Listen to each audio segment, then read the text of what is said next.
mercatoria y nova lex mercatoria nos referimos a la materia de derecho comercial. Si bien el derecho comercial empezó a verse como tal en la Edad Media, las personas entraban a ser comerciantes cuando se unían a las corporaciones y por eso tenían el poder y reglas sobre las actuaciones y negocios de la época, lo que significaba en ese entonces un poder y respeto a la sociedad donde vivía. Los comerciantes de Europa en aquellos puertos se reunieron por la necesidad de compilar actuaciones realizadas por ellos para regir las realizaciones comerciales futuras y poder dirimir los posibles conflictos que se puedan generar en materia comercial.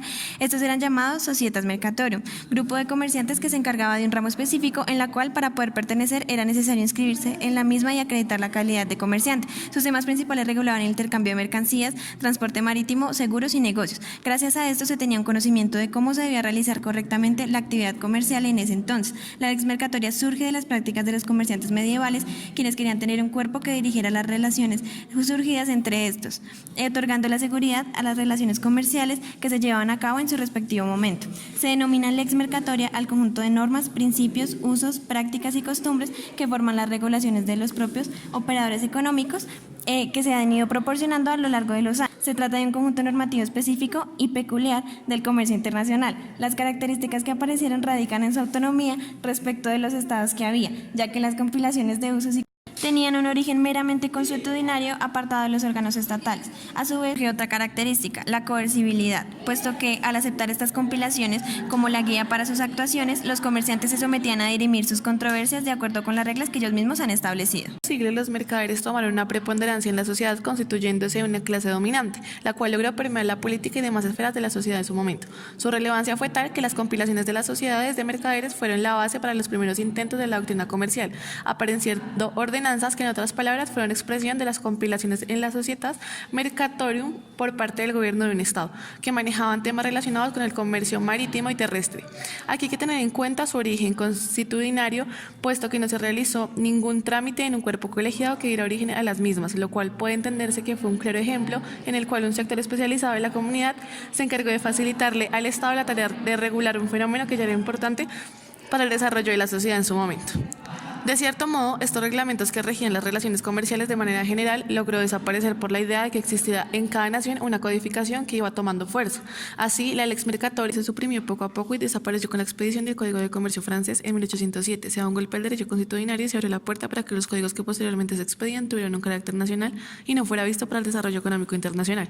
Esta tendencia del comercio nacional se mantendrá hasta mediados del siglo XX, cuando el contexto económico y político impulsó a los estados a abrir sus fronteras y a los comerciantes a crear mecanismos que le brindaran una seguridad jurídica para sus relaciones de carácter transnacional. Con el paso del tiempo y los fenómenos económicos que se generaron en el siglo XX, más exactamente después de la Segunda Guerra Mundial, el comercio transfronterizo tuvo un nuevo auge, en donde los comerciantes, que generalmente eran quienes se encargaban de proveer los bienes y servicios, empezaron a ampliar sus fronteras para lograr llevar sus productos a más lugares en el mundo. Por otro lado, la nueva lex mercatoria se produce en tres fases en este periodo. Primero, luego de la Segunda Guerra Mundial. Segundo, aplicación de los principios de derecho comercial internacional. Y tercero, sujeción de la regla de los contratos a reglas no estatales.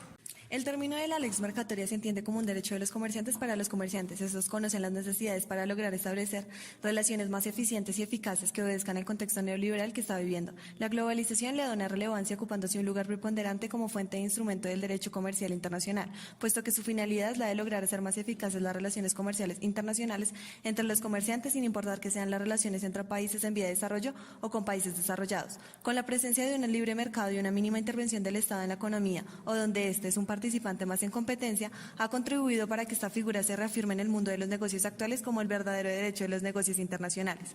La lex mercatoria, la misma lex mercatoria de la época medieval, o es algo totalmente distinto. Las dos figuras nacen de la necesidad de ciertos grupos económicos de regir sus actividades. Tanto la lex que nació de la voluntad de los mercaderes medievales como la nueva lex mercatoria que nace de la voluntad de instituciones independientes de los estados y a su vez de las prácticas reiteradas de los comerciantes, en donde no se tiene un derecho legislado, sino una serie de lineamientos dictados por conocedores del comercio internacional, los cuales son adoptados por los comerciantes. A su vez, y quizá de una forma semejante, las relaciones contractuales de quienes se encargan de realizar operaciones de comercio internacional, como la compra-venta. Esto de manera similar a lo realizado en la época medieval. La lex mercatoria se concibe en un derecho de clase donde únicamente los comerciantes que se encontraran inscritos en las corporaciones de mercaderes podrían utilizarla para sus negocios. En la actualidad, la nueva lex mercatoria puede ser utilizada por los operadores de comercio internacional, bien sean comerciantes o simplemente particulares que realicen operaciones de comercio internacional. La aplicación universal resulta ser un criterio de distinción de las dos figuras. Los contextos en los cuales se desarrollan estas dos figuras tienen notables diferencias. Algunas son: A. Fortalecimiento de los estados. En la actualidad existen estados sumamente estructurados y con gran injerencia en las relaciones comerciales internacionales. Entre los estados ha tomado relevancia la celebración de tratados de libre comercio entre los mismos, los cuales generan ambientes favorables para realizar transacciones entre particulares. B. Organizaciones internacionales con presencia estatal. En la actualidad se tiene a las Naciones Unidas, la cual tiene una comisión UNCITRAL que se encarga de la elaboración de políticas que faciliten el comercio internacional. También hay que tener en cuenta la Organización de Estados Americanos y la Comunidad Andina de Naciones, algo que no existía en la época medieval. C. Disminución de las barreras entre los países. La creación de colaboración entre países en búsqueda de desarrollo, la construcción de un comercio común y la búsqueda de una exportación de bienes y servicios provoca que los países disminuyan sus barreras de ingreso a sus mercados. Esto junto a una sociedad en donde las nuevas tecnologías han ayudado a la creación de una cultura global. D. Temas económicos. Desde los años 60 y 70, con los postulados del neoliberalismo y la expansión económica de las principales naciones, se vio la necesidad de crear una serie de reglas claras que ayudaran a esta expansión, allí con ayuda del UNCITRAL. En conclusión, la nueva lex mercatoria conserva en esencia algunas características de la lex mercatoria medieval, pero que obedece a un contexto económico y político totalmente diferente, en donde las barreras de los estados para los comerciantes han desaparecido en gran medida gracias a la globalización y la intervención del Estado como agente de comercio. Lo anterior convierte la nueva lex mercatoria en un fenómeno que tuvo sus inicios en el siglo XX, pero se ha ido desarrollando en el siglo XXI, lo cual tiene un reto con la entrada de las tecnologías de la información y la prestación de servicios transnacionales sin necesidad de salir de una nación en particular.